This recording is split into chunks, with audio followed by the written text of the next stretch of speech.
Hey, today, what I want to talk about in this quick, hopefully quick tutorial is the equipment that you will need if you're going to be doing podcast guesting, especially remote, where you're not going into the studio and they can provide you with the equipment. You're going to have at least a minimum of equipment that on your side as the guest. But also, if you're going to be doing live streaming, this also applies. So, I want to talk about today is the fact that you are only as good as your gear. Now, if you're new to the online business world or doing podcast guesting or remote communications, granted, we've all been doing Zoom for more than a year now, but when you're doing it casually, if it's not for recording purposes and for legacy content, which is what your podcast guesting is going to be, you're creating a piece of content that people are going to hopefully want to listen to for years. So the quality of that has to be a notch, a couple of notches up from what it is when you just attend a Zoom meeting or you do FaceTime with your friends or your mother. So one of the things that I would highly recommend that anybody consider when they're going to be doing this, the first thing is hardwire. Most of us nowadays have Wi-Fi in our house and no longer have those cables running through, looking really ugly and snaking through our house to our computers. I do. And the reason is I do a whole lot of online stuff. I do a lot of recording. I have my own podcast, and when I record with my guests, it's really important that I'm hardwired, both for the quality of what I'm doing. But if you are the host, if you are the person running a show or a conference or anything off your machine as on your Zoom account, the quality of the signal that you have dictates the experience for everybody. So it's especially important that you as the host are hardwired. But even if you're the guest, do yourself a favor, hardwire. Because what a lot of people don't realize is that when you're using a tool like Zoom or any other streaming tool, there is a lot of drain, a lot of demand on your CPU or on your laptop, your computer. And it's having to do this, as I said the other day in a comment, it's almost like this constant calculus of where can I apportion the energy for this? Because producing the audio, especially if there's two people talking, and producing the video, your computer is having to continuously go, where do I need to cut back? Because if your computer isn't a super strong, a honking CPU like I've got on my machine, your computer is going to have to throttle back at different times. And that's going to affect the sound quality and it's going to affect the video. When you are hardwired, you are getting the best connection you possibly can. We can't make up for what you've got happening as far as the CPU, the central processing unit of your computer. But you can make a difference by just hardwiring. And you can get this for probably somewhere under $10 off Amazon, delivered to your house in a couple of days. The Cat 5 is the basic one. And I think I've got 100 feet just in case I don't want to have a problem getting it from where the router is in my house to my computer. But for most people, 50 feet is enough. Make sure, do the measurements and make sure you know what you've got, how much you need. And some people say, like, is it okay? Can I get a Cat 6 cable? Cat 6 cables are great too. In fact, they're meant for even more robust connections. Just make sure that you've got the right connector on that. And the Cat 6 cable, because it can be used for different purposes, make sure that you've got the RJ45 connectors on it. And the connectors are this part right here on the cable itself. So like I said, hardwire it. You're going to get really great sound, really great video. And if you've ever noticed when two people are talking, one person cuts out, generally speaking, it's the person with the weaker connection that's going to lose their audio in the feed. You're not going to get the two voices there. So you want to make sure that everything that you say, even if somebody's talking at the same time, everything that you say gets onto the recording. So that's the first thing. Hardwire your computer. You can even, these are not pretty. You can even just use it strictly for the event and then wind it up and tuck it in with the rest of your gear. But highly recommend hardwire. The next thing is the microphone. Your microphone in your laptop and your microphone in your earbuds are not good enough for this. They're adequate for, like I said, for having communications or being on a Zoom call. But if you're recording, you need to have a microphone that's going to be picking up your audio so that it has a level of quality that, one, your host will accept. I myself, from my show, have had to cancel recordings. And in some cases, never went back and re-recorded. So that person did not get the opportunity to be on my podcast. Probably would have done them good to be on my podcast. It would have done them good to be on any podcast. The sound just wasn't good enough. And what what you're causing them is, one, their show isn't going to be as good as maybe they want it to be, but also it's going to be causing all kinds of audio issues that they're going to have to now take the time to correct if they decide that they're even going to bother to do that. So you're putting them to a whole lot more work than they already are going to on your behalf. So make sure you show up with a decent microphone. I have got the next generation after the Blue Yeti, but the Blue Yeti, and I've got one here with me.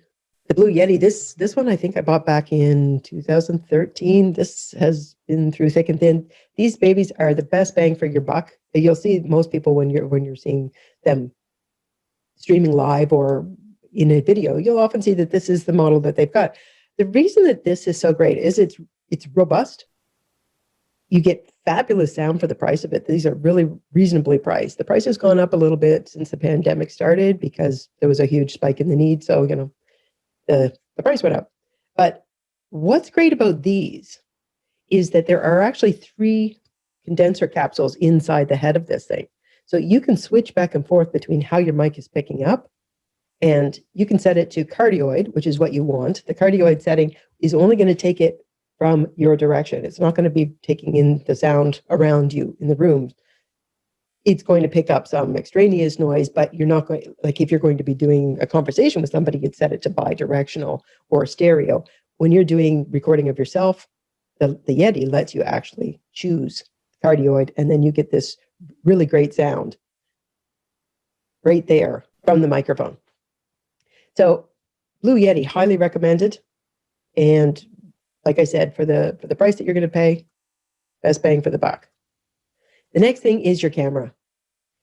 The Logitech C920X Pro HD web camera is standard. They've come out with now a 930, but the 920 is still a really great camera. It's the high def. You get the aspect ratio that you need for any application. It color balances, auto zoom, that kind of thing. It's portable. You can take it anywhere. You can hook it up anywhere. I would highly recommend that you get one of these. Somebody recently pinged me and said that it wasn't working super well with their Mac AirBook, I believe it was. And because of it being an Apple product, they had to put it through a converter. Any of your gear, your camera or your microphone should be, if possible, directly connected. These are all USB pieces of equipment, should be directly connected into your computer for best results. Because there is that extra step that it has to go through the converter, she was losing quality and it would glitch every 10 or 15 minutes. Again, what you can do, if you can't change there, compensate it with a stronger signal with your hard wiring. Because like I said, your computer's always doing the calculus of where can I spare the energy? Where do I have to pull it back? So make sure you have a really strong signal, and that should make up for that problem. Please don't depend on your laptop camera. Just saying. The next thing you're going to want to have is some kind of lighting. This is my recommendation when you're traveling. This is obviously not the optimal option. I actually have a small one that's only about, I think, 4 inches, and it clips on, and when I'm traveling and working, I can use it. But it's not the same quality as this 18-inch dimmable ring. This is, I've done the research, I've done the shopping. This is the best bang for your buck. Make sure you get the dimmable one, because apparently in the guide that I've offered to everybody, I have the link that'll take you right to the dimmable one. Apparently there is one that looks quite similar to this, but it just has a toggle switch, so it's on off. Everybody's room, everybody's complexion is different, and you're going to want to find your lighting level that's right for you. So what you want to do is set this up so that it's facing you. One of the best ways you can light yourself for any kind of live or your podcast, if it's a video podcast or streaming, is to be lit from the front, not overlit, not underlit, and nothing to do with your lighting, but make sure you're not lit from the top. That's a mistake that a lot of people make. It's not a complimentary angle. So anyways, you've got your dimmable LED ring. This one has 2 modes. You can have it kind of a yellowy orange glow, which depending on your complexion can be complementary, or if that's not, then you can go with more of a white. It also has a little remote on it, so you can change it while you're using it.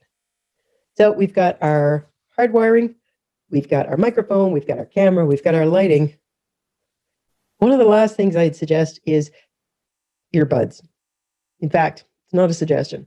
Make sure you wear earbuds, particularly if you're not going to have the microphone that you should have.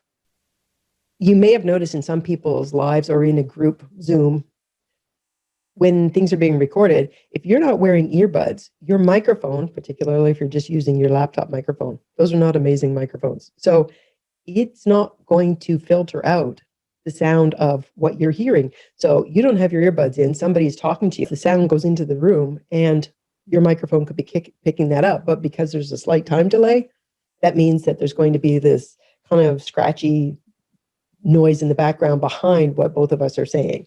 So just wear your earbuds. Sure, you can see that there's like the little neck piece there, but you can hide it if you want to. One thing I learned the hard way is if you are using Bluetooth earbuds, Zoom will, in my case, for some reason, Zoom did not see them. So what happened was I recorded an entire session only to find that Zoom was picking up the audio from some other source, which meant that the person I was talking to, we didn't get to record what they said, which was pretty heartbreaking. So I would recommend, as much as it's a little bit of a pain in the ass and you can get your hand caught in the cord, make sure you have earbuds, and I would go with wired ones for that very reason. Now, all of this information, with the exception of the earbuds information, because I'm not going to make a recommendation of that, everybody's got their own choice, is all here in the 5-step guide. Oh, one other word on the earbuds. Like I said, please do not use your earbuds as your microphone. I've had situations where I've actually been interviewing somebody for the podcast who didn't know to get a decent microphone. And when you move, that your microphone is moving back and forth on your chest and on your clothing, and or you're touching it. And it's causing huge interruptions in the audio that either are going to stay there and sound really bad, or you're going to be putting the host to a lot of work trying to fix that. So like I said, all this information, with the exception of earbuds, is in the latest version of the Becoming an Amazing Podcast Guest for PR, Profit, and Social Proof 5-step guide, which I have offered in the group. Otherwise, find the link down below. So that's it for this tutorial on You're Only as Good as Your Gear. Do yourself and all the podcast hosts out there that hopefully are going to want you on their show, do everyone a favor. Make sure you have at least the minimum of gear that you're going to need. So that's all I want to say about that. If you've got any questions, drop them down below. You might have noticed I like talking about this stuff. Thanks so much for being here. Bye.